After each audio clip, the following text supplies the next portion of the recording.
humans left the negotiating table. They didn't walk out. They didn't storm out. They disconnected hard. One moment, the holographic chamber flickered with the glow of alien dignitaries, their voices layered in synthetic translations and centuries of assumed superiority. The next, those same dignitaries stared at empty space where human delegates had been, replaced only by the cold afterburn of severed transmission. The Galactic Council took exactly 42 seconds to understand the weight of that silence. By the 43rd, human war fleets burned subspace across 3 sectors, and by the end of that hour, planetary defense networks in the Orion Reach shattered like glass under artillery fire designed to crack open dreadnoughts. There was no declaration, no ultimatum, only the echo of a species finished with patience. At the heart of it, aboard the UNS Vindicator, Admiral Kyle Vex led the charge. His eyes had seen too many empty treaties, too many broken accords signed in blood that wasn't human. His voice was a bullet-short, lethal orders fired across command decks that pulsed red with combat alarms. The Council had called humanity a transitory species, something temporary, a flare in the dark meant to burn out. Kyle Vex answered with torpedoes that tore apart orbital bastions, their pieces raining down onto cities that once mocked human ambassadors. The Sarathi hierarchy, first to vote against human demands for sovereignty over Sol's outer colonies, became the first to feel Earth's wrath. Their orbital ring shattered, its debris pulled into low atmosphere like a skyfall of burning knives. On the surface, Sarathi Chancellor Kythresh clawed at a failing comlink. All she received was a short, grim message, looped in every known language: negotiations terminated. By the 3rd day, human carriers prowled trade routes that had once been protected by galactic consensus, now enforced by railguns and boarding teams wearing exoframes that drank void radiation like water. In the Council's heart system of Varnaxis Prime, the archdelegate, a being older than human civilization itself, trembled in disbelief. They wouldn't. They couldn't. But they had. Humans didn't just leave the table. They torched it, airlocked the room, and left the Council breathing their own arrogance. New ships joined the human warpath, silent hulls, without transponders, black as the void, radiating nothing but the hunger of a species that had been underestimated one time too many. The Apex Protocol had triggered, and now every ship humanity had ever built, salvaged, or resurrected, clawed its way toward the heart of galactic power. Captains with names like Saren Locke, Vera Callan, and Drexel Varn led boarding assaults with plasma cutters and coil rifles, cutting through flesh and alloy alike. The Xarn Dominion, self-proclaimed arbiters of peace, tried to open back-channel diplomacy, flooding subspace with pleas for reconsideration. Every signal met silence, except one. A single burst transmission from Earth's lunar defense grid, 3 words carved in hard code. Too late now. In the void between conflicts, Kyle Vex stood in silence on his command deck, eyes fixed on a dead screen where the Council once debated humanity's future. Behind him, officers worked with the precision of executioners. Below him, hangar bays bristled with boarding torpedoes, preloaded with Marines prepped for zero-G slaughter. In 1 hour, they would breach the Council's last safe station, hidden inside a gravity well no sane fleet would enter. But sanity belonged to species that still believed in compromise. Humans weren't here to talk anymore. The lights dimmed to blood-red readiness as Kyle Vex gave the order to jump. Somewhere ahead, the last diplomatic channel blinked open from a desperate counselor. The signal was ignored. Earth had already answered. The breach countdown started. 3, 2, 1, 1. Kyle Vex's heartbeat matched the vibration in the deck plate under his boots, steady, hard, irreversible. The Vindicator's hull screamed as it tore from subspace into a gravity humans were never meant to enter. The physics of it wanted to break bones, crush steel, twist thought into static.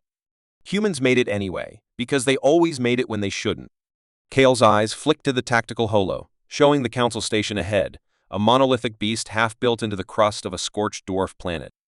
Defensive platforms lit up like funeral pyres, launching everything they had at incoming dropships, torpedoes, breacher pods loaded with Marines who carried nothing but oxygen, ammunition, and the kind of hate you only earn when the whole galaxy laughs at your survival. Vex clenched his jaw so tight his molars ached. He didn't care. The taste of iron and adrenaline kept him awake, kept the ghosts in his head quieter than usual. They'd left the table because words were just another form of surrender. He didn't need peace anymore. He needed weight, the kind of weight that only comes from pulling a trigger and knowing the whole galaxy would feel it. His personal comlink buzzed in his ear, Sergeant Area Caller's voice cutting in sharp. First breach teams through. Outer corridors are pressurized. Resistance is soft scanners show Xarn handlers and a few Siltborn auxiliaries. Nothing heavy yet. Nothing heavy yet meant it was too easy. Kale didn't trust easy. He glanced to his left. Lieutenant Drexelvarn manned the tactical grid, his cybernetic eye scrolling threat readouts faster than human thought could follow. Drexel's fingers danced across the holo, adjusting firing solutions for the point defense grid, his lips moving silently like he was talking to ghosts of his own. "You look for patterns no one else sees," Cal said without looking at him. Drexel's lips froze. His organic eye flicked up, meeting Kale's stare. "Patterns keep us breathing, sir." "Tell me the one you see now." Drexel hesitated. "They're funneling us into corridor Epsilon 7. That leads to nothing an airlock to a dead maintenance deck." "It's a kill box." Kale's stomach twisted. The Council wasn't stupid. They knew humanity was coming, knew they'd have to bleed for every inch. "Override," Kyle said. "Reroute all breach teams to Alpha 6. Burn through the wall if you have to." "Copy," Drexel answered, voice tight. He knew what that meant, exposing the teams to open vacuum for 30 seconds. Enough to kill a weaker species. Humanity had learned to breathe fire instead. In the breach corridor, Area Kaler's helmet HUD flickered with the reroute order. She swore under her breath, voice private on squad comms. Her pulse thudded loud in her ears, louder than the boots of the Marines behind her. 23 souls trusted her to get them through, to keep them moving, to die fast if they had to, so the next team could push further. Her gloves flexed around her rifle grip, sweat making the synthetic weave slick. The air recycling in her helmet smelled like metal and ozone, a smell that never left her memory. She was there at the first failed negotiation, when human ambassadors tried to bargain for mining rights on a neutral world. She remembered the way the council delegates smiled tight, fake, like humans were stray dogs begging for scraps at a feast. Arya didn't beg. She remembered her rifle felt heavier that day, even unloaded. Now it felt weightless, because every shot mattered, every bullet carried history. They reached Alpha 6's outer wall. Charges planted, primed, detonated in sequence. The hull screamed open, and for 30 seconds, Arya stood in the black, stars above her, dead rock below, breathing nothing but suit oxygen and hate. They pushed in hard, cutting through shock troops who were still scrambling to form a line. Arya's rifle barked, short bursts aimed for weak points she'd studied for years. Alien blood painted the walls, thick, dark, evaporating against human armor heat. Inside the council chamber, the remaining delegates stood in silence, watching sensor feeds collapse one by one. The door to their inner sanctum remained sealed, coded only to open for species recognized as full council members.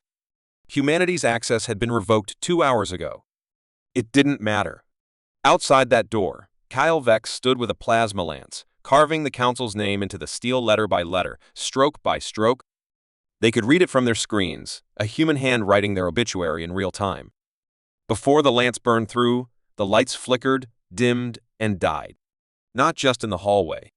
Across the station, across the system, something ancient woke in the heart of the gravity well. Something that had been waiting longer than humanity had existed. Every sensor aboard the Vindicator spasmed into static, and in the dark, one word crawled through Kale's comm like rust scraping bone. Recognized. The door unlocked on its own. Kale Vex stepped through the unlocked door, plasma lance humming low in his grip, its heat warping the air around it. The council chamber stretched wide, too wide for a room that had seen more betrayals than treaties. The alien delegates stood frozen, eyes flicking between each other, hands twitching toward concealed weapons they were too afraid to draw. Kale's boots echoed as he advanced, and behind him, Arya and Drexel took up flanking positions, rifles leveled. None of them spoke. Words were a relic of peace, and peace died the day the galaxy decided humans belonged on their knees. Vex's visor flickered data stream corrupted for a heartbeat before stabilizing. Drexel caught it too, his cybernetic eye spasming like a muscle cramp. Arya's voice hit the private channel like a knife to the spine. That door. It didn't just unlock. It invited us in. She didn't have to explain.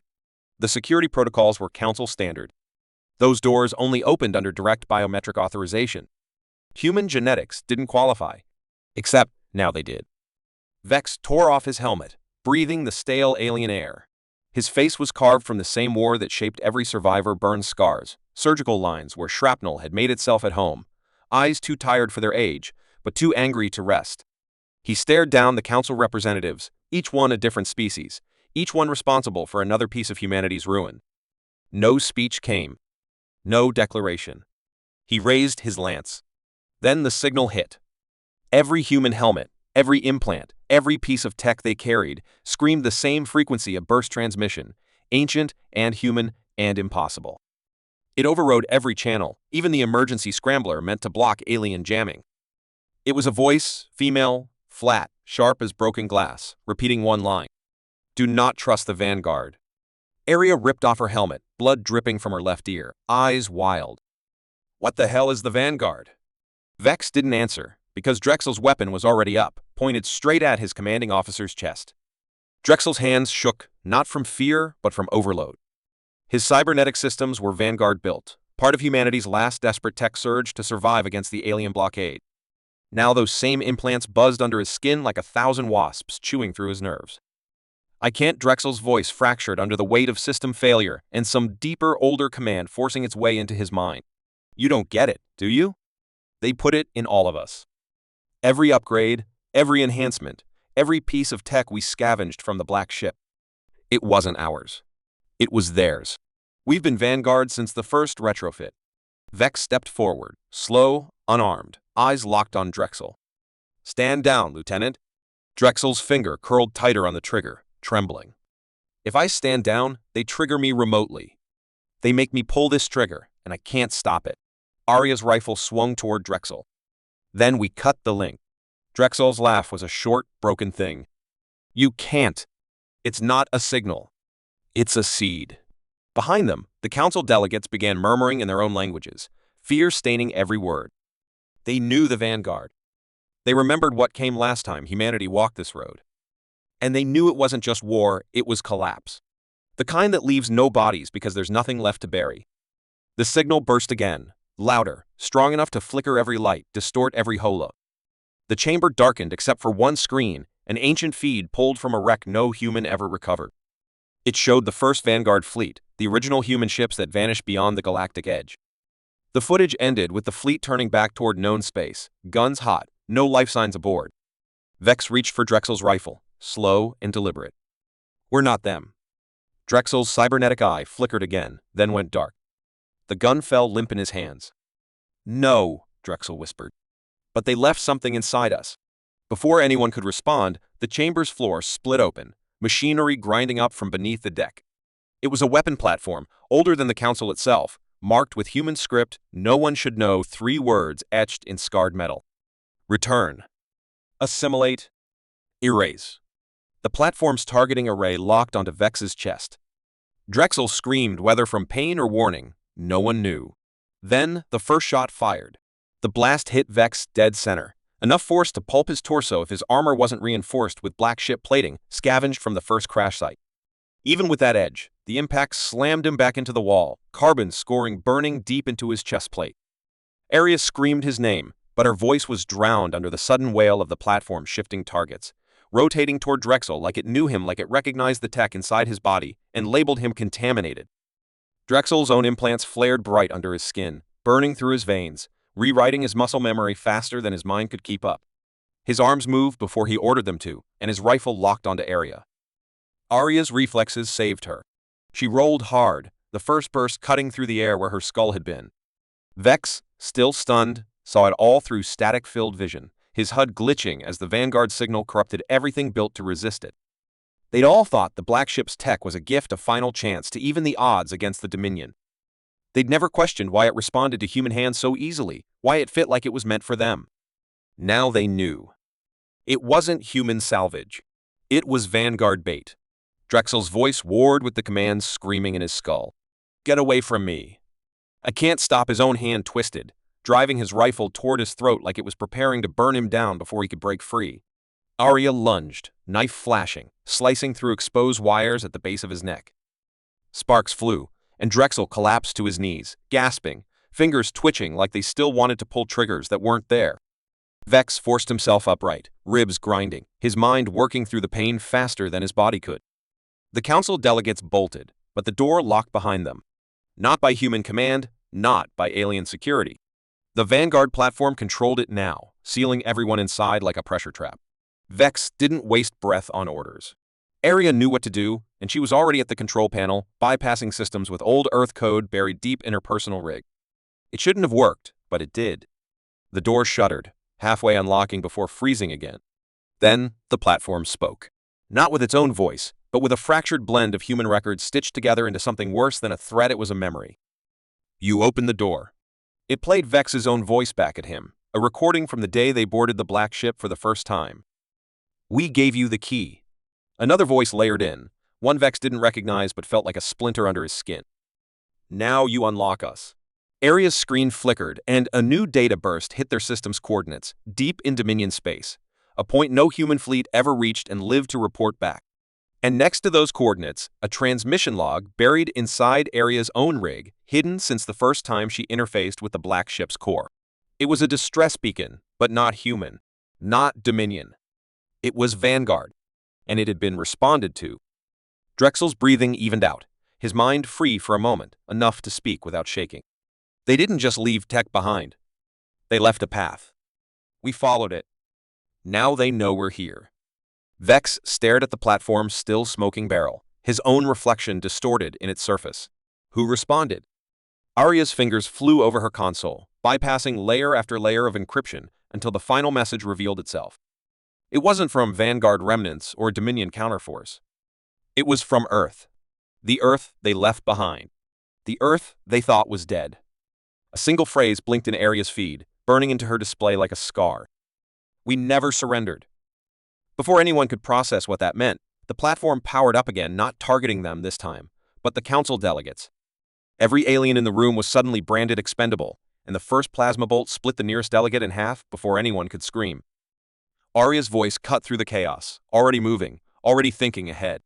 Vex Earth's alive, and they just declared war. Before Vex could respond, the platform's secondary array activated a star chart built directly from Earth's last known transmissions. It didn't point to Dominion fleets or Council worlds. It pointed deeper into the dark, to a place no map ever recorded. A place labeled with two words no one ever expected to see again. Vanguard Prime. The platform's next shot charged, and the door slammed shut, locking them in with a weapon built by their own dead future.